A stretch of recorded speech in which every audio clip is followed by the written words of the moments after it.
नासिर रहड़ की भरसा दरगाह आलिया भरचूंडी शरीफ में कश्मीरियन सां इज़हार यकजहती लाइ फंक्शनल लीग जिले घोट की तरफा रैली करी वई।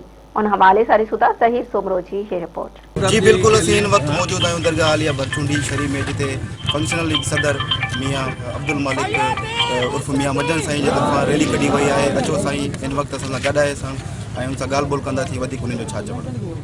जीअं त तव्हांखे ख़बर आहे, अॼु जो ॾिहाड़ो योम यकजहती कश्मीर जे हवाले सां मल्हायो वेंदो आहे। हर साल वांगुरु इन साल बि असांजी पार्टी पाकिस्तान मुस्लिम लीग फंक्शनल ज़िला घोटकी जे तरफ़ां ऐं खानका भरचूंडी शरीफ जी जमात जे तरफ़ां मुश्तरका तौर ही रैली कढी वई आहे, जंहिं रैली जो मक़सदु त असां कश्मीरी अवाम खे यकीन ॾिवायूं था जो अवां जेको ज़ुल्म जो शिकार आहियो ऐं हिकु हिंदुस्तान नाम निहाद जमहूरियत जो दावो करण वारो हिकु मुल्क जंहिंजी जेका अवां जे ख़िलाफ़ ज़ुल्म करनि पिया, असां इन ज़ुल्म जे ख़िलाफ़ आवाज़ उथारियूं था।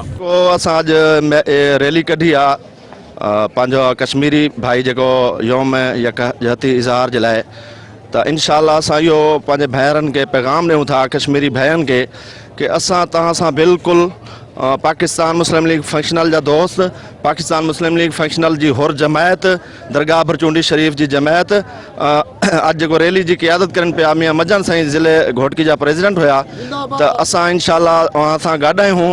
इंशाअल्लाह ताला कश्मीर को आज़ाद करेसूं, कश्मीर दी इंशाअल्लाह फतह थी सी अन करीब फतह थीवण वाली है।